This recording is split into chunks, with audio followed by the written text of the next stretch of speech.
Bienvenidos a Radio Sapiens, la radio científico-cultural divulgativa, radiosapiens.es.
Bienvenidos a este nuevo espacio de la Fundación Española de la Tartamudez. Soy Cristian Espigares.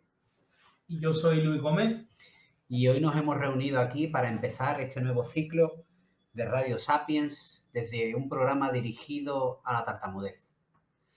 Bueno, pues hoy nos hemos reunido Luis Gómez y yo, Cristian Espigares.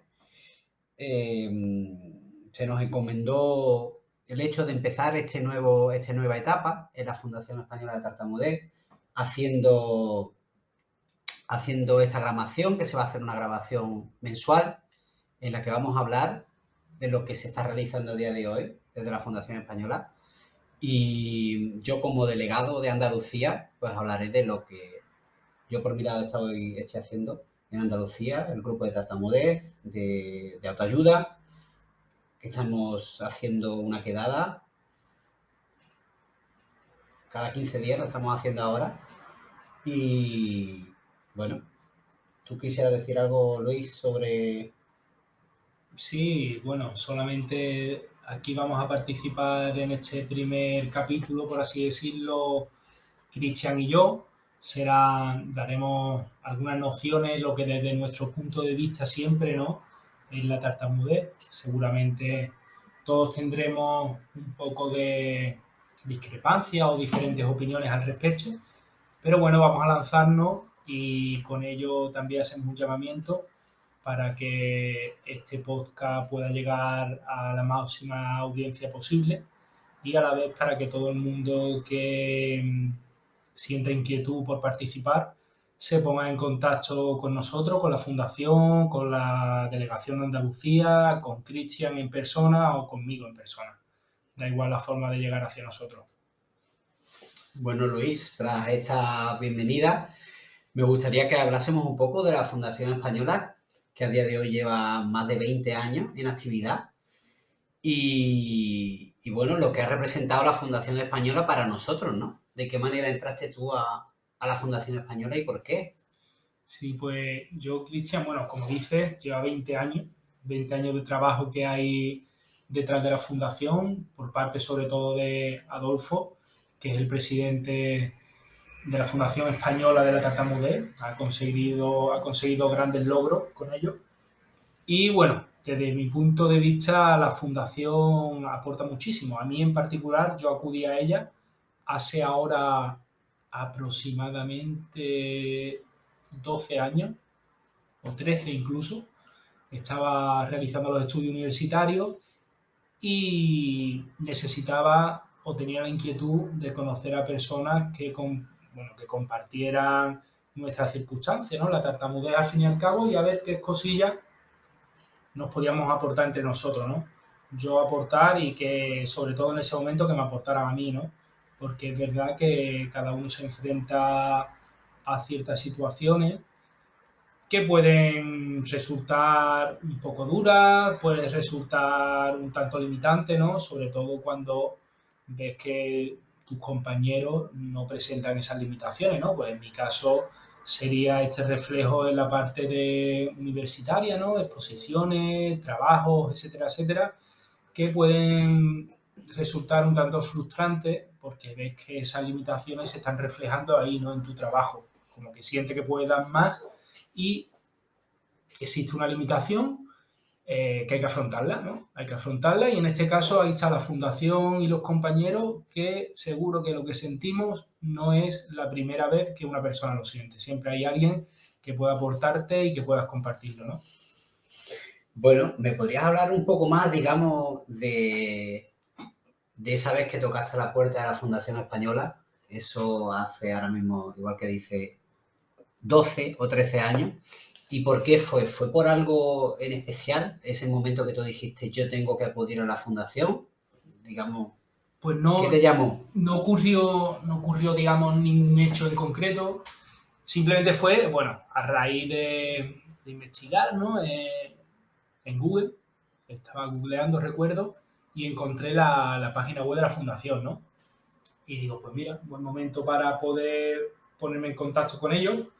Y simplemente, claro, ahí era diferente ahora, ¿no? Ahora mismo la fundación tiene un apoyo bastante fuerte en el tema del avance de las redes sociales, WhatsApp, etcétera. Entonces ahí ahora mismo tenemos un contacto directo y continuo si queremos. Ya digamos sería por nuestra parte, ¿no? Mantener ese contacto, que sea más, que sea menos. Pero en ese momento lo que hice, si no recuerdo mal, había algo así como un pequeño formulario, el cual se remitía mediante correo electrónico y se pusieron en contacto conmigo. Sí es cierto que ahí lo aparté un poco, no teníamos, como la comunicación tampoco era sencilla, no era como ahora, que es a golpe de teléfono móvil, pues sí que es verdad que no seguí, pero hace como 5 o 6 años empecé de nuevo y hasta hoy, o sea, hasta hoy que me siento verdaderamente parte de la fundación y cada vez que puedo, pues aporto el granito de arena, el pequeño granito de arena que cada uno podemos aportar, ¿no? Siempre limitado con nuestra vida y nuestro tiempo disponible. Claro. ¿Y tú qué, Cristian? Que esto no era un monólogo. ¿Cómo llegó usted a la fundación, Cristian? ¿Y cómo ha llegado a ser delegado de Andalucía también? Pues nada, yo entré en la fundación hará cerca de 3 años y fue, bueno, yo he tartamudeado desde chico, yo tartamudeaba muchísimo desde que recuerde de mi infancia y siempre he estado como limitado por eso un poco, de pequeños con esos miedos que nos entran a la hora de tartamudear en clase, a la hora de leer en clase, ese pánico escénico. Y bueno, tras esas experiencias, pues hace unos 3 años estaba cenando en la casa de unos amigos, creo que va a hacer más tiempo, 4 años, perdón. Estaba cenando en la casa de unos amigos y ese día pues era uno de esos días en los que las palabras no te salen. Y quería, pues estamos hablando de política creo que era, y yo quería decir algo y me acababan las frases siempre mis amigos. Y me decían, que lo que tú piensas es esto, lo que tú piensas es lo otro. No me dejaban terminar porque los bloqueos esos que me entraban, ¿no? Entonces, ese día salí de esa cena que me fui a mi casa pues bastante triste y quería cambiar algo en mi vida. Y digo, yo creo que he de cambiar algo porque siempre me estoy escondiendo, ¿no? Detrás de esa tartamudez que pensamos que la gente no se da cuenta, pero claramente se da cuenta, ¿no? Y nosotros queremos esconder algo que al final es nuestro, ¿no? No hace falta esconder tanto, ¿no? Y ahí empezó el camino hacia la autoaceptación, que yo creo que es el gran logro que puede tener una persona. Bueno, pues esa noche yo llegué a mi casa y encontré la Fundación Española de la Tartamudez por Google y escuché un podcast igual que el del día de hoy, ¿no? Y escuché aquella voz de Yolanda, tan cálida, y dije, madre mía, esto es inspirador de verdad. Y escuché aquellas historias de personas con tartamudez, de personas que hablaban de su día a día y de lo que pasaban. Y ya empecé a leer libros sobre un niño tartamudo en el cole, y a este niño le hacen leer y no puede, y se encuentra frustrado, y es la realidad de todos nosotros, al fin y al cabo. Y ahí empezó esta andanza, ¿no? Recuerdo que recién entrado en la fundación, me llamó, no sé si fue Adolfo o Yolanda, y me dijo de hacer una entrevista con la radio. Me llamaron de la radio y imaginaros, ¿no? El miedo, ese miedo del teléfono. Bueno, el miedo del teléfono, el miedo de antes, ¿no? Ese miedo a día de hoy ya, pues por suerte no está ahí, ¿no? Gracias a este camino que hablábamos de la autoaceptación. Y me llamaron por teléfono, hice una entrevista y fui superándome cada día. Y a día de hoy, pues, la tartamudez es una compañera más, una compañera que está ahí, que siempre está ahí, y que hay días muy buenos, así como el día de hoy, que estoy hablando con los codos.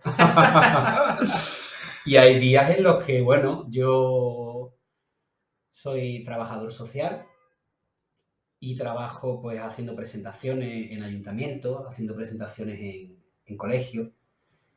Los temas que trato son sobre todo la violencia de género, igualdad, nuevas masculinidades, y hay días que las palabras a veces no salen. Entonces, Claro. pues ahí tenemos nuestros truquillos, nuestras maneras, la respiración, mi gran ayuda, ¿no?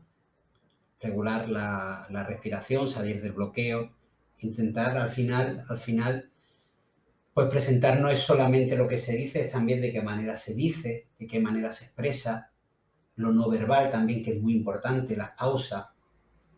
Y bueno, y a día de hoy, pues bueno, soy delegado por Andalucía de la Fundación Española.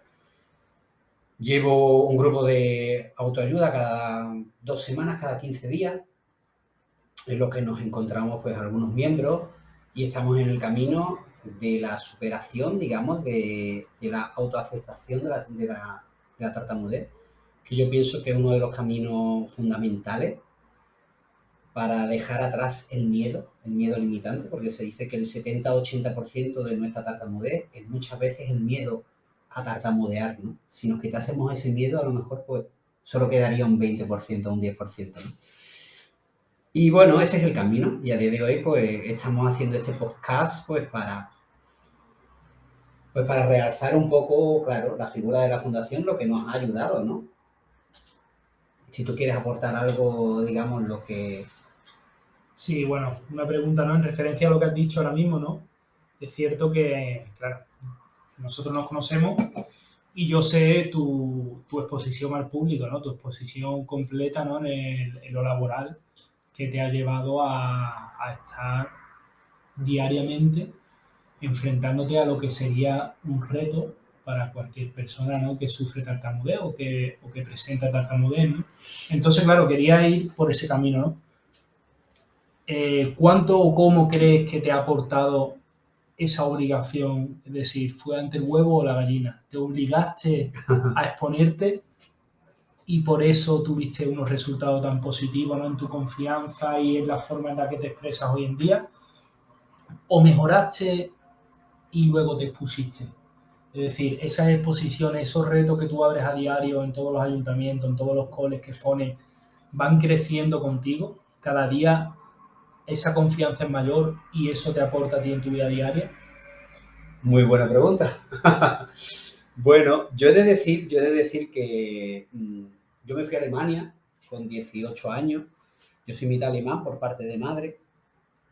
Y yo me fui, pues eso, pues con una edad en la que yo quería pues estudiar, yo quería ver el mundo, yo quería aprender idiomas. Y me fui a Alemania para 3 meses y al final los 3 meses se volvieron 6 años. Y en esos primeros 3 meses pues estuve trabajando de camarero, recuerdo, mi primer trabajo en una cafetería en la que me echaron por timidez, supuesta timidez, que yo era una persona de niño extremadamente extrovertido, ¿no? Lo que pasa es que con mi limitación de la tartamudez, ¿no? Y en ese trabajo recuerdo un día que me dijo el jefe que era demasiado tímido y que una persona tan tímida no podía trabajar en una cafetería. atendiendo al público. Y yo me decía por dentro, no es que sea tímido, es que hay veces que me preguntan algo y no puedo salir del bloqueo para responder, ¿no? Pues viendo esta limitación empecé a trabajar en otro sitio y me pasó algo parecido. Después de estas dos experiencias, digamos, pues ya quise ir a un profesional. Lo hablé con mi médico y me mandaron una logopeda. Esta logopeda en la primera sesión me hizo llamar por teléfono y reservar una mesa en un restaurante italiano. Imagínate cuando yo cogí el teléfono y, y fui a reservar y me quedaba bloqueado, no salían las palabras. Y bueno, fue una especie de terapia de choque en la que diariamente pues hacíamos un montón de ejercicios, ¿no? De ejercicios sobre todo de respiración intercostal, que me ayudó muchísimo, respiración diafragmática, habla rítmica, porque yo hablaba muy rápido, siempre hablaba rápido hasta que llegaba el bloqueo y quería decir algo y lo decía muy rápido y no salía de ahí, ¿no? Y la verdad es que después de esta terapia dio la casualidad que me llamaron en una empresa para trabajar de recepcionista y yo dije, esta gente creo que no me conoce a mí, creo que no me conoce a mí para llamarme a trabajar de recepcionista y bueno, así fue. Me fui a trabajar a esta empresa de recepcionista. Me acuerdo la primera llamada. Recuerdo que la solventé facilísimo, se me dio tan fácil. Y esto me dio una confianza tremenda. Así que ahí estuve trabajando cerca de 1 año y medio de recepcionista en una empresa en la que no tenía que hablar gran cosa por teléfono, pero sí tenía que interactuar un mínimo, digamos, con los clientes que llamaban a esta empresa. Y eso me dio confianza. Por aquella época pues ya tendría yo 23 años más o menos. Y eso pues fue increciendo, como se dice. Y bueno, los siguientes trabajos siempre han ido a más, ¿no? Han ido a más exposición, más presentaciones. Salir de esas barreras, los obstáculos, yo creo que son un reto. Si nos tomamos los obstáculos como un reto, crecemos. Y si crecemos en nuestro día a día, pues al final van pasando los años. A día de hoy tengo 36 años, ya han pasado 13 años de esa salida del armario en la que fui otra persona, en la que no reconocía mi tartamudez, pero sí sabía que podía, digamos, superarme cada día, ¿no? Y ahí fui creciendo y bueno, después hace 4 años pues rompí ya y ya empecé a decirle a la gente que era una persona con tartamudez y que si me quedaba bloqueado delante de ellos, no es que me dieran espasmos ni nada de eso, sino que era simplemente un efecto más de la tartamudez. Y yendo así de claro y de honesto, pues eso me ha dado una seguridad para que a día de hoy pues sea mucho más fluido. Hay muchos días que la fluidez no está ahí y las palabras salen a trompicones, pero no he de avergonzarme por ello, ¿no? Porque sé lo que es, simplemente soy una persona con tartamudez y estoy seguro de mí mismo. Y eso yo creo que eso es una de las claves para ser feliz, ¿no? Bueno, y veo que estamos hablando bastante de mí. Me gustaría saber tu camino también, ¿no? Pregunta, señor Cristian. Me gustaría saber, esa misma pregunta me gustaría hacértela a ti, porque me has comentado alguna vez una experiencia que tuviste en el instituto con un profe. Esa experiencia que me gustó mucho. Aquella vez que me contaste algo de un profe que fue, o sea, que tú estabas trabajando de camarero. Ah, sí, claro. ¿La puedes contar, porfa? Muy buena, una de mis preferidas, ¿eh? Con respecto a la tartamudez. Sí que es verdad que estábamos en bachillerato. Ajá. Estábamos en bachillerato y, claro, nos enfrentábamos que teníamos los exámenes de selectividad como a un par de meses vista. Y, claro, lo exigente, ¿no? A nivel de estrés, etcétera, que es esa época, ¿no? Que tienes exámenes de bachillerato, tienes que seguir tu vida social porque eres adolescente y eso es prioridad, y tienes los exámenes de selectividad, ¿no? La cuestión era que, claro, ahí yo estaba trabajando los fines de semana en un restaurante, llevábamos boda también en esa época, las comuniones que coincidieron ahí en los exámenes finales, y me recomendó un profesor muy amigo mío a día de hoy, me recomendó que por qué no aparcaba un poco el tema de la hostelería y me centraba esos meses en los estudios, ¿no? Con toda su buena intención, ¿no? Lo que recomendaría a cualquier persona que está mirando hacia un objetivo, ¿no? Apartar las cosas que eran ahí menos importantes, que eran un tema simplemente por económico, aspectos económicos y tal, por tener un dinerito, y él quería que mirara de cara al futuro, ¿no? De cara a los exámenes de selectividad, y que aprovechara esa oportunidad, ¿no? De que había hecho todo en bachillerato y tal, y enfrentarme a ello, ¿no? Y claro, mi respuesta ahí fue lo más sincera, ¿no? Lo más sincera que me salió, que era la realidad. A mí, el hecho de ir al restaurante los fines de semana, a mí me daba una vida increíble. ¿Por qué me daba una vida increíble? Porque yo le decía, aquí nadie sabe lo que es enfrentarse a una mesa de 8 comensales, o de 9, o de 10, ¿no? O de 2. Porque eso no es un reto para nadie, salvo para el que sufre tartamudez, ¿no? O bueno, seguramente estaré generalizando y haya otros problemas y otros asuntos, la misma timidez incluso, ¿no? Que no es el caso, pero claro, era un subidón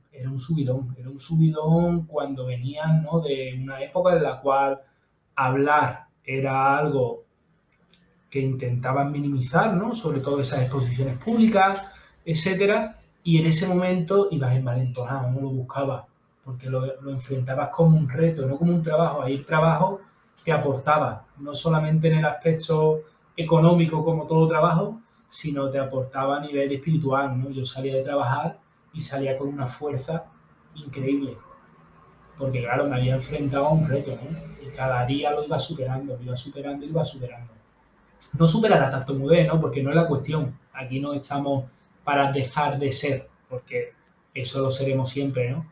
Pero sí estamos para dejar que sea una parte importante en nuestra vida. O sea, es un complemento más, ¿no? Que hay en la vida, pero lo que no puede ser es tan importante que llegue a ser paralizante, ¿no? Que es lo que ocurre en muchas etapas.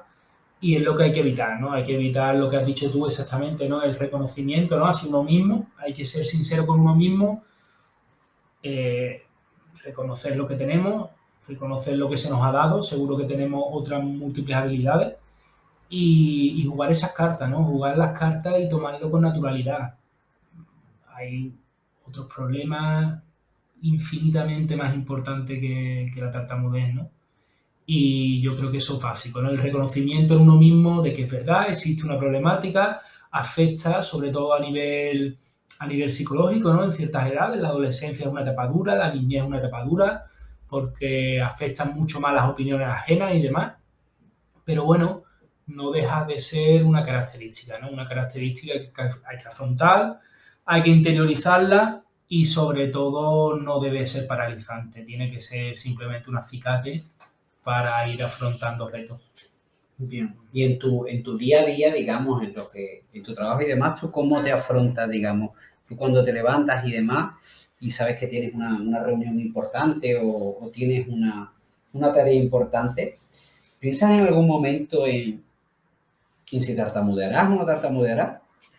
Pues buena pregunta, Cristian. Como tú has dicho, ¿no? Todo va por épocas, ¿no? Es cierto que la tartamudez tiene pequeños ciclos, o por lo menos lo que yo he sentido, lo que yo siento, ¿no? Tiene pequeños ciclos. Hay épocas en las que está mucho más suelto, hay épocas en las que las palabras no fluyen de la misma manera. Pero a día de hoy lo que sí tengo claro es que aunque piense en un instante, ese pensamiento se elimina. ¿Pero por qué se elimina? Por el simple hecho de que es un pensamiento que no aporta nada. O sea, es un pensamiento que solo resta. Entonces, en el momento en el que ese pensamiento llega a la mente, cae de la mente porque no aporta. O sea, no puede aportar nada. No puede aportar nada que nosotros nos obsesionemos con una característica negativa, simplemente por el hecho de que esa característica negativa se va a agudizar. O sea, claro, no hay otro camino. Solamente sale de esa forma, ¿no? Agudizándose el problema. Véase la persona que no quiere sudar y está dándole vuelta a la cabeza, solamente va a hacer agudizar, ¿no? Agudizar, claro, ese problema, ¿no? Son aspectos corporales que por más vuelta que le dé, siempre van a estar ahí, ¿no? Entonces lo mejor que hay es ignorarlo, siempre bajo el control, ¿no? Ya sea porque, como bien comentabas, se tenga una serie de pautas, una serie de TIC, una serie de protocolo que un especialista, un compañero, un amigo, cualquier persona que entienda del problema que compartimos nos haya dado, y a nosotros ese protocolo nos sirva como una serie de pautas que yo creo que a lo largo de nuestra vida vamos adquiriendo para que este problema se vaya rebajando o relajando, o al fin y al cabo importándonos menos, ¿no?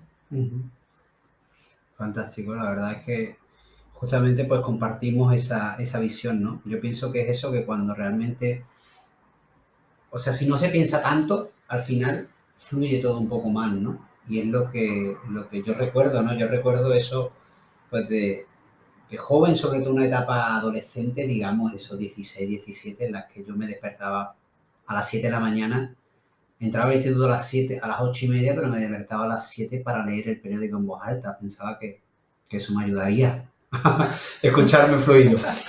Y claro, el adolescente más informado. Claro, yo leía el periódico por las mañanas y me tiraba leyendo en voz alta, que mi hermano se reía y me decía, ¿qué haces leyendo en voz alta? Digo, es que si me escucho hablar fluido cuando llega al instituto, las primeras frases van a ser fluidas, luego venía otra vez, ¿no?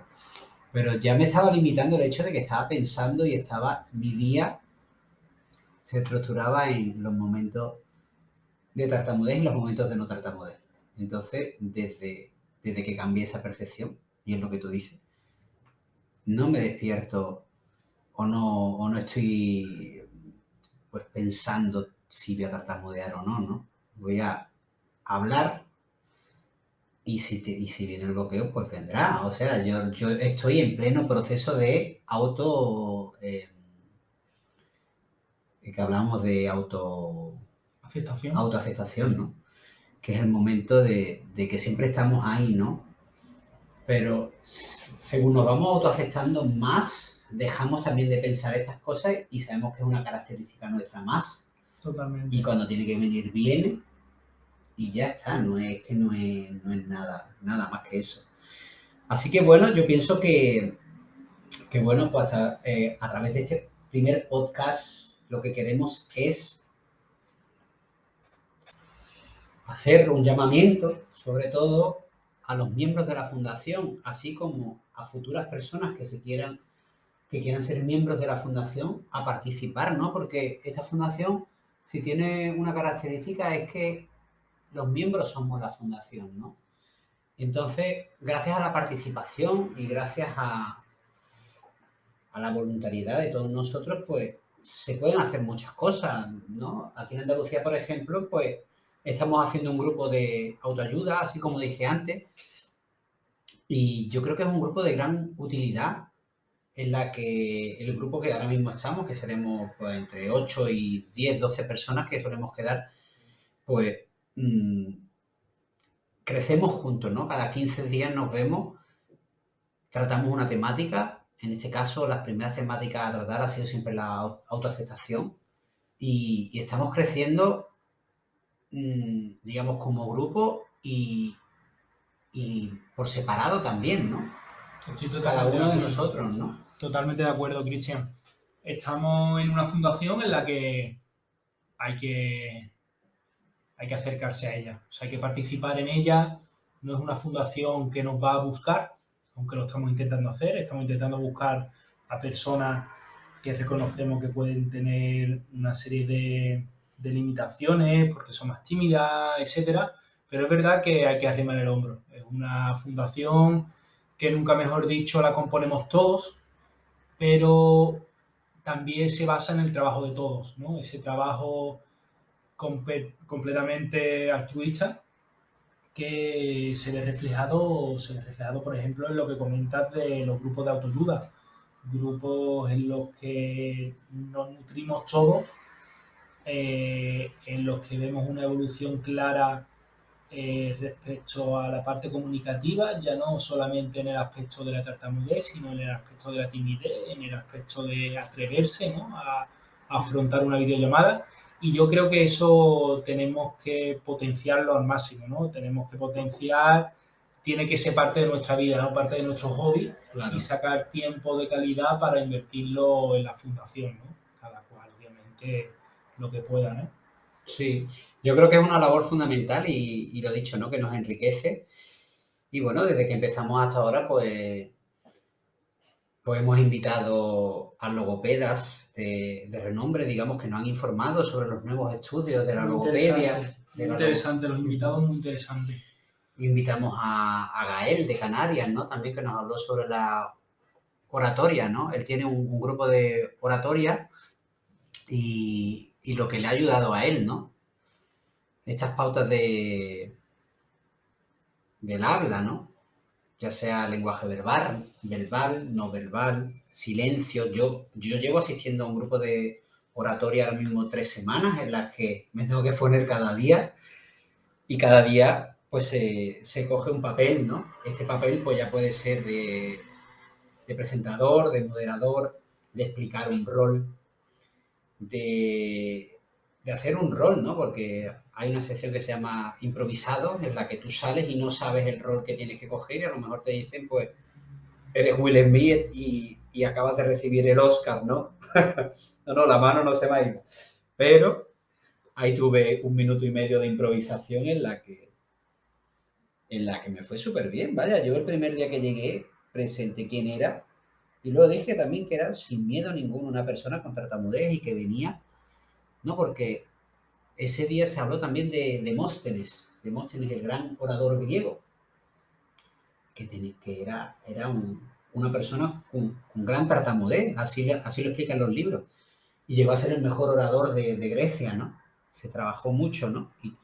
Y así me presenté yo, digamos, como quien era Cristian, y lo que hacía y mis actividades, mis motivaciones, mi día a día, y que tenía eso también en el habla, sin miedo ninguno, y la verdad es que la acogida fue buenísima y lo disfruto un montón. Estas cosas son exactamente a las que me refiero. Por ejemplo, Gael, ¿no? Ya te ha hecho a ti con su participación en la fundación de forma indirecta, porque fuiste tú el que te pusiste en contacto con él, ¿no? Pero estos buenos hábitos, ¿no? Estos buenos hábitos compartidos nos pueden ayudar a todos. Porque simplemente una parte de nuestro día a día, ¿no? Como Gael, que un saludo a Gael también por la aportación. Una parte del día a día de Gael, pues, ¡pum!, ayuda a otra persona. ¡Pum!, ayuda a otra persona. Día a día, ¿no? Siempre lo que se puede aportar, habrá gente que lo tome, habrá gente que no lo tome, pero desde luego esas ideas que siempre son positivas, mientras la compartamos y llegue a todos los miembros de la fundación, ¿no? Eso es una suerte, que tenemos ahí una vía de comunicación abierta, ¿no? Entre todos nosotros, ya sea a nivel Andalucía o a nivel nacional, pero hay que aprovecharla. Así es. Pues nada, Luis, gracias por tu participación en este primer podcast para la fundación.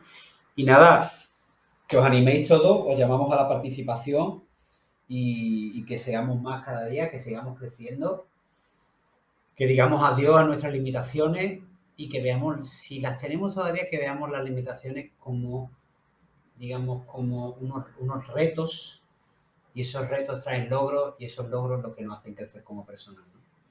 Así que gracias, nos vemos en la próxima y un fuerte saludo a todos. Un abrazo.